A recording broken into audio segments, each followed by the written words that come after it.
Gareen maafiyaa mootummaa waliin hojjetu reeffa obboleessa kootii mana hidhaa bulcheeraa jedhan artist Habtaamuu Lamuu yookaan immoo deeggaraa guddaan mootummaa. Taatee tibbana garee maafiyaatiin raawwatame irratti yaada laateen dabni cimaan Ambootti raawwatamu dhugaa lafa jirudha jedhan. Viidiyoolee Jawaar Mohaammed baasan irratti ragaa yoo ba'aniin Habtaamuun akkuma yaadatamuu fi hedduun keessan beektan tibbana garee maafiyaa 220 jedhamu ijaaramtee uummata dararaaf ajjeesaa turuun gabaafamaa ture. Jawaar gareen kun qaamota mootummaatiin akka ijaaraman kan hime yoo ta'u mootummaa waan kana keessa harka akka hin qabne ibseera. Kanaanis namoota gareedhaan ijaaramaniif garee maafiyaa ta'an kana mootummaan to'achaa jiraachuu beeksise.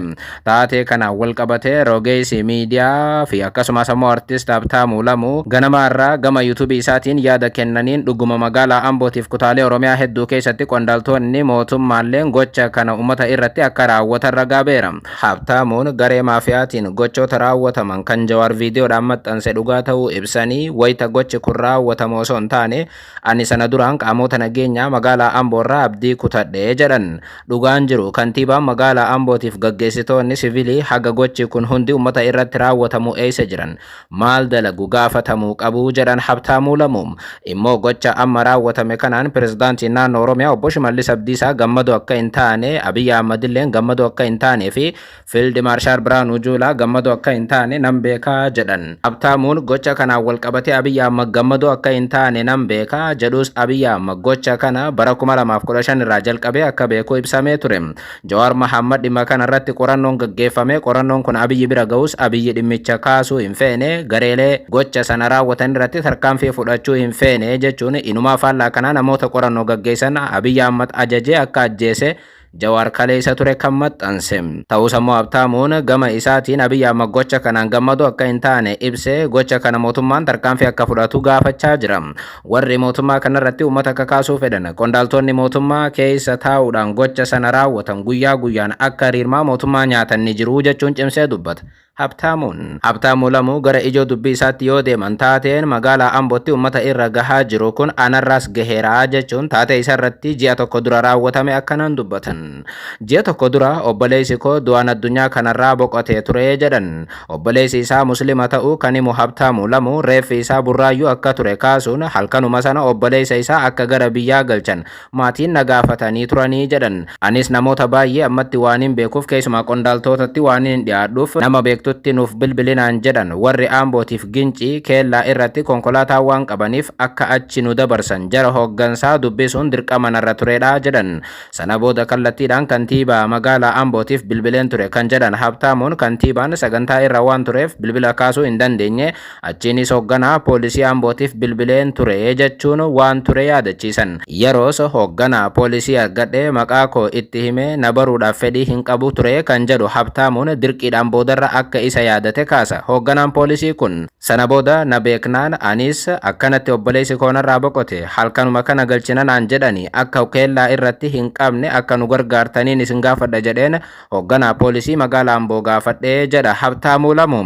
Isaanis deebisanii yookaan qondaalli poolisii kunis deebisanii waraqaan hospitaalaa jiraannaan rakkoo hin qabu reeffa ni dabarsinaa naan jedhanii turanii anis gammadeen bilbila cufee obboleessa koo fuudhanii maatiin gara biyyaatti deemanii jedhan. Kan nama dhibu garuu konkolaataan reeffa fe'ee deemaa ture halkan sa'aatii 6tti namoota 8 reeffa waliin qabatee wayita keellaa Amboo ga'u poolisii magaalaa Ambootiin qabamee hidhaatti darbatame jedha Habtaamuun. Edaa ajajaan poolisii magaalaa Amboo kun konkolaataa Habtaamuun itti hime adda baafatee jennaan jara keellaa eegu sanaan hidha jechuun ajajee ture kan jedhu Habtaamuun. Sana booda hoogganaan kun bilbilas ni cufate warra reeffaan deemus akka hidhamu ajajan jechuun dabni hamaan reeffa obboleessa isaa irratti Ambootti raawwatamuu kaasa Habtaamuu Lamuu. Taatee sana booda nan boo'e nan gadde halkan guutuu hin rafne nan rifadhe kan jedhan Habtaamuu Lamuu. Amboo magaalaa nuti jaalannutti kun ta'uun isaa baay'ee nama qaaneessas jedhaniiru.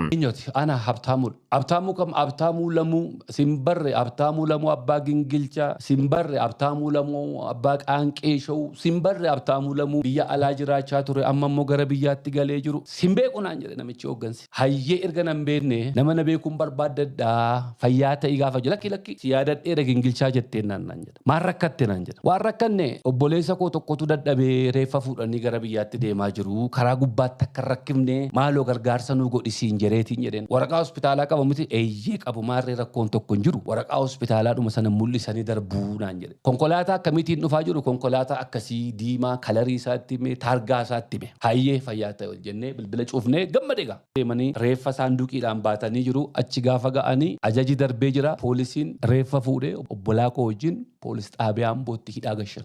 Ilaalan yakki keessa hin jiru. Nama 8 oltu keessa jira konkolaataa kana. Ijoolleen natti bilbilan maal? Qabamne poolis xaabiyaa galle. Akkam poolisiin nu sakattaa'eera waa tokko nuun hin jenne garuu ajajatu darbee hidhaa nuun jedhanii. Namichi ajaja dabarse kun immoo bilbilan kaasu. Kanaaf waan goonuu hin qabnu asuma ture. Nan boo'el kan guutu. Ribina hin qabanne. Halkan saayitii 6 walakkaa gaafa waan kana dhaga'u kaase ribina qabachuu dide rafuun dadhabe nan boo'e. Keessa kootu na gubate. Ani silaa gocha kana kaasuu hin barbaanneen ture kan jedhan Habtaamuu Lamuu gocha kana amma kaniin kaaseef viidiyoo tibbana raawwatameef dhugaa ba'uudhaaf jedhan. Ani sirna kana deeggaree ani sirna kanaaf arrabsamee yoo akkasnarratti dalagan nama kaan ammoo maal akka jarri kun godhan ilaaluun yookaan tilmaamuun nama hin dhibu jedhan. Sababiin kana dubbadheefis immoo akka nuti sirna kanarratti kaanuudhaaf jarri waan hojjetaniif nuti kana obsine amma immoo viidiyooleen hedduun ragaan baanaan kana dubbachuuf dirqamne jedhan. Daba hamaa magaalaa Ambootti uummata irratti raawwatamu ragaa yoo ba'an Habtaamuu Lamuu yookaan deeggaraa mootummaa kun. Sirna kana osoo akka deeggarru sirna kanaaf otoo akkas arrabsamnu mootummaadhuma keessa taa'ee kan mootummaan jaallanne jira. Akka nuti mootummaa irratti kaanu akka nuti mootummaa arrabsinu akka ani gadi ba'ee mootummaa qeequ warra barbaadantu jira. Lakkii nan liqinfadha halkan kanaanis hogganoota gurguddaatti bilbileen jeequ waan kanan bulfadha jedhe irribi eessaana qabata akka kanatti toon taa'u namichatti tekstii godheen baay'ee galatoomi ulfaa jecha kana duwwaan jedheen dhiise halkan keessaa saa'itii 10 walakkaatti natti bilbile konkolaataa